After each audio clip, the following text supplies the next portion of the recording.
Alright, and the next pose we're going to go into is one that you guys are probably pretty familiar with. We're going to go right into downward spiral.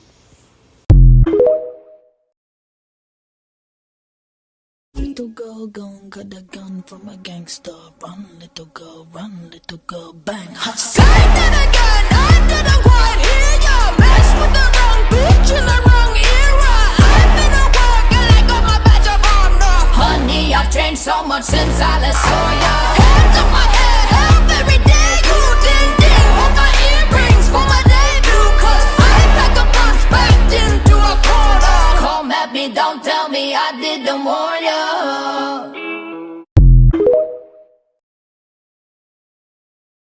The idea that trans women take something from cis women just makes no sense to me. I'm a cis woman and my self-worth isn't invalidated by other people being equal to me because my self-worth isn't based in feeling better than other people. As far back as you go, the opposition has always pushed the idea that if you give a group rights, they will become dominant. The same thing happened with civil rights for black people. Oh gosh, it's just a matter of time before they enslave us. Or women's liberation, there were calls that they were gonna force housewives to work and make men go to the kitchens. It's such lazy fear-mongering and somehow it works. I can tell you right now, I would rather share a female space with a trans woman than a transphobic cis woman. That's my hot take Saturday.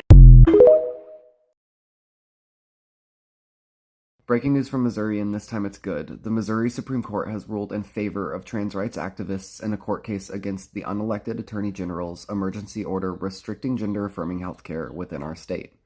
The court issued a temporary restraining order stopping this from going into effect until May 15th unless the court specifies otherwise.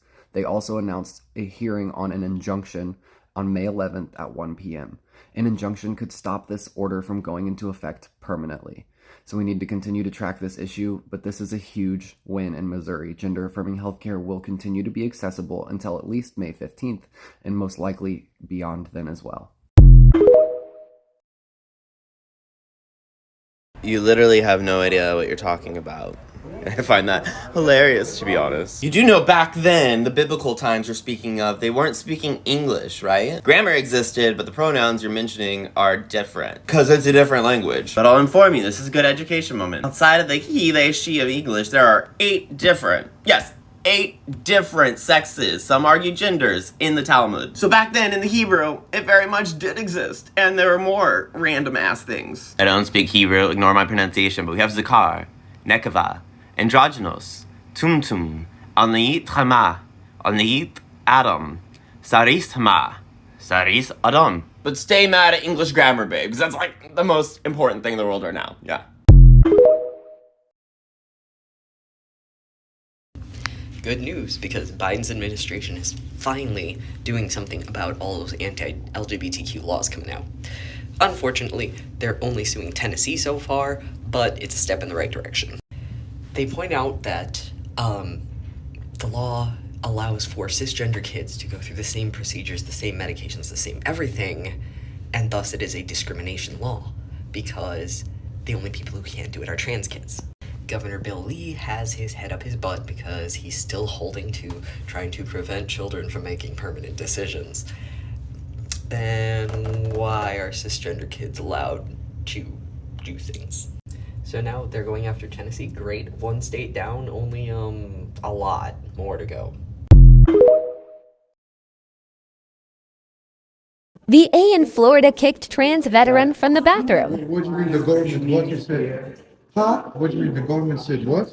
Okay, no, I'm calling the officer up here so they can explain it to you, because here at the government, I understand your situation, but if you was If I what? if you was born a man, you have to go to the men's bathroom. We can't let you go to the ladies' bathroom, because what if a lady walk in there and see you in there?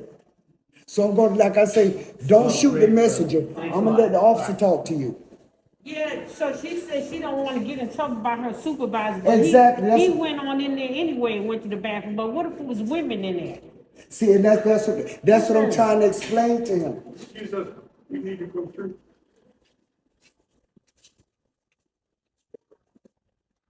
What officer? Exactly. What you need? Yeah, I'm saying you around. So we're going to set up. We can have different opinions and still be friends. doesn't apply to human rights. I've had so many people comment on my videos, stuff like this. And like, it'll be like, the reason America is so divided is because people won't accept people's differences. And I'll be like, yeah, I agree. You know, people don't respect black people, Muslim people, gay people, you know, so yeah, that makes sense. And they'll be like, no, it's because people won't let me believe what I want to believe without judging me. Look at me, look at me.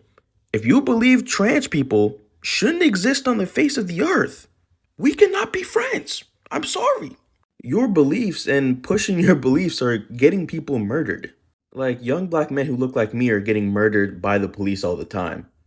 And you want me to be on your side that's murdering people who look like me. And then people always comment stuff like, oh, America's a free country. You should be able to believe in what you want without being judged. And it's like, yeah, you are. And I'm free to not talk to you. Like, what? If you like pineapple on pizza, we can still be friends. Not if you don't support women's rights. This person was in a comment section saying that they don't acknowledge they, them pronouns because they don't think they should have to give up their First Amendment rights to cater to other people's feelings. And I said, that has nothing to do with the First Amendment. And they said, you're a lawyer, LOL. LOL, I totally am. So I'm going to tell you what the First Amendment does not allow you to do, right? It doesn't allow you to go into an establishment, for example, and keep intentionally misgendering the people there and not get kicked out. They could just boot you out. It also doesn't prevent you from being called an asshole on the internet because you're being transphobic. The only thing that the First Amendment covers is it prevents governmental punishment of protected speech. And even though you could go around and say, I don't agree with being trans or non-binary, that doesn't mean that it's going to be protected speech if you decide to go out to a trans or non-binary person and keep misgendering them over and over and over again to the point that it's harassment. That could absolutely be a crime. The thing is, bigotry is not a protected class. It's just classless. And forgive me, but I have to laugh when I see people like you who can't even get past the basic grammar rules of pronouns trying to school me on constitutional rights. So I've been getting this question a lot since yesterday. Can you be both trans and non-binary? And the answer is yes. In fact, at the original creation of the trans flag, that white stripe is for us, is for gender non-conforming non-binary. A lot of people seem to think of transitioning as like a bridge from one place to another. Eventually there will be like an end point in which you have transitioned. And if you're non-binary, if that place isn't obvious, then maybe you aren't trans. But I'm transitioning just away from my gender assigned at birth. If to be cisgender means to identify with the gender you were assigned at birth, and transgender means to not, and there you go. That being said, a lot of non-binary people do not identify as trans. And if you're looking for neat and perfect boxes that everybody's gonna fit in and agree on the definitions of, it's just not gonna happen. I'll point out also that a non-binary person can choose not to identify as trans, is still probably going to be affected by a lot of the anti-trans legislation and laws coming out right now. I did write a pretty lengthy article on this last year if you're interested. It's pretty easy to find. And if you're really committed, it's still Trans Readathon week, and I've got a link for that as well.